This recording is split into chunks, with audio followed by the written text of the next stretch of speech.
Hindi cinema के गीत हमारी ज़िंदगी का अहम हिस्सा रहे हैं और इन गीतों को गाने वाले फनकारों की आवाज़ हमेशा किसी अपने की ही आवाज़ लगती है।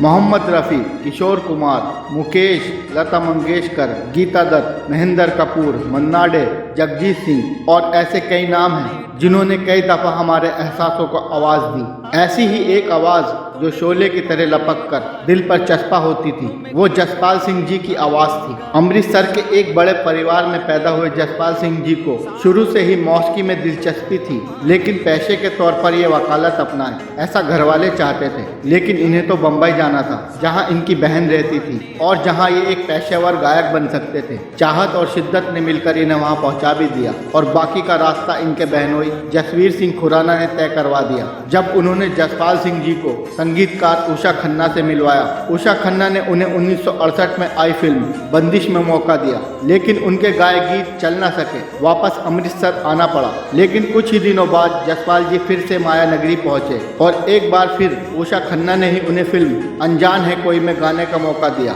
नतीजा फिर वही हुआ, गाना बहुत नहीं चला। एक चीज़ अच्छी हुई, इस फिल्म में इन्हें महेंद्र कपूर जी के साथ गाने का मौका मिला, लेकिन बहुत सी अच्छी चीज़ें होनी बाकी थी। 1970 से 1979 के बीच इन्होंने गीत गाता चल, अखियों के झरोकों से, सावन को आने दो जैसी फिल्मों के तकरीबन सारे मशहूर गाने गाए, जिनमें रविंद्र जैन और राजकमल जी जैसे संगीतकारों का संगीत था। इन्होंने जो रामायण की चौपाइयाँ और कबीर रहीम के दोहे गाए, वो आज भी कई घरों में सुने जा सकते हैं। अभी पिछले ही साल दिल्ली के एक जलसे में एक गायक ने जैसे ही गाया, तुझे गीतों में ढालूंगा, हज़ारों की भीड़ जिसमें युवा ही ज़्यादा थे ने अगली लाइन एक साथ गाई और पूरा माहौल सावन को आने दो से गूंज उठा। ये साबित करता है कि वक्त से लड़कर भी जिंदा रही ये आवाज़। इसके बाद के सालों में जो हुआ वो असल जादू था।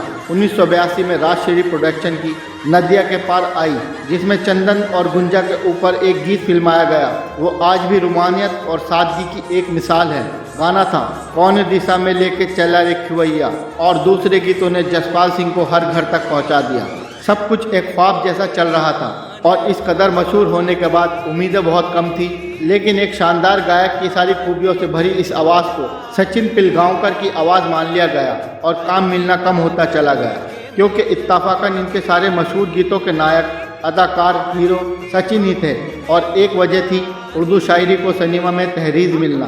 जसपाल जी के ज़्यादातर गीतों के बोल शुद्ध हिंदी, गवाई, अवधी या ब्रज में थे। सारी चमक होने के बाद भी ये रोशन चिराग उन रोशनियों की फहरिस्त में शामिल ना हो सका जो किस्मत के किले से अंधेरे भगाते हैं। जसपाल साहब आज भी कभी कभी किसी जलसे में अपने गीतों के साथ नजर आते हैं, उसी बुलबुल अंदलीब की तरह जिसके लिए गालिब ने कहा था, मैं अंदलीब ए गुलशन ना आफरीद हूँ, मैं वो बुलबुल हूँ जिसका बगीचा अभी बना ही नहीं।